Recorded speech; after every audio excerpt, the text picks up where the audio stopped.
A couple weeks back, I did a video on this right here, which is the Pitaka Magez Case 2. This is an aramid fiber case. It's got a slim profile. It's been on my 13 Pro since the day I got it.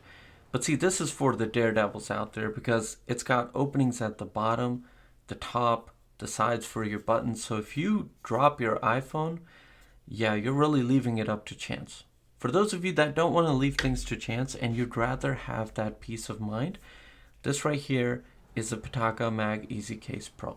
I bought this just so that I could compare it with the Magez Case 2 and give you my feedback as to which one is right for which person. So first of all, let's take a look at the design of the case. Now back here, you've got the same smooth finish as the Pitaka Magez Case 2. But unlike the Pitaka case, this is actually fully enclosed.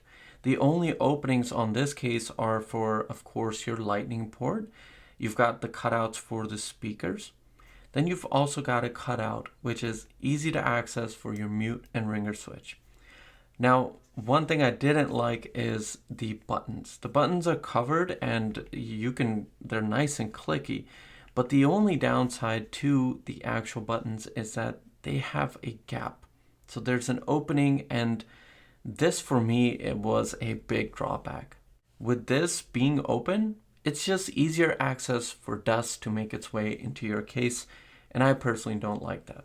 Other than that, it feels solid. This case looks good and definitely feels solid. Another thing I don't like is how the edges don't completely wrap all the way around with the aramid fiber.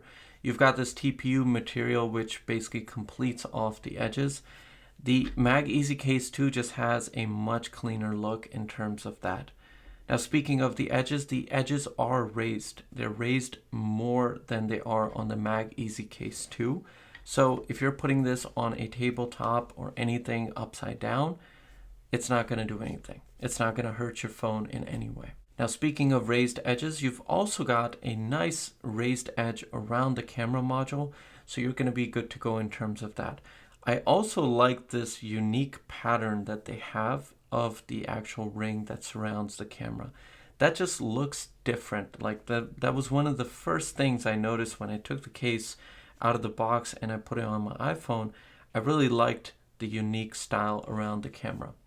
Now let's move our way to the inside of the case. So on the inside here, you've got a microfiber layer. So when this comes in contact with your iPhone, it's not going to damage it in any way.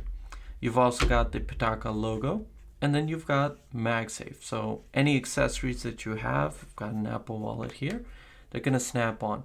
Now speaking of MagSafe, Pitaka's MagSafe magnets are the strongest that I've experienced in any case.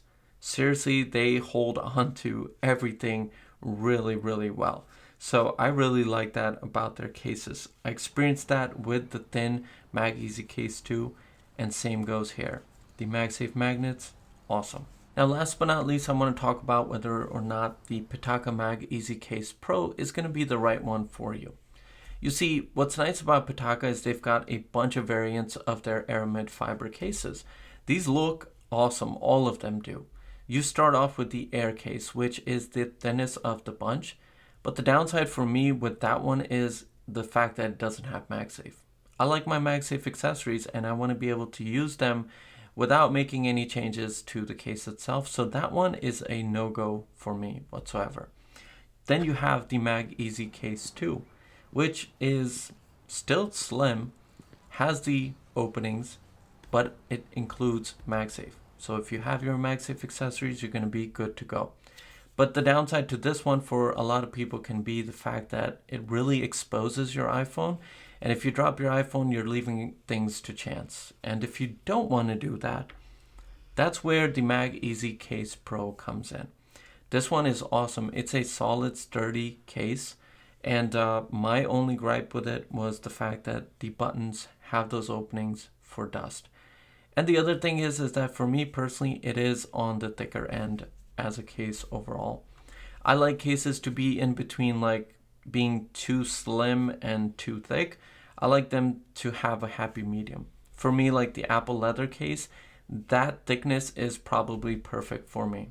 The other thing to take into account is the price, and for me, honestly, that doesn't matter because I don't just look at the price of a product. As long as something is functional and it does what it needs to do, for me, price comes secondary. And that is the case here. I'm willing to pay the price because this is a quality product. Whichever one you get out of the bunch, these are quality cases and I highly recommend them. Especially if you've got a graphite iPhone or a Midnight 13 mini.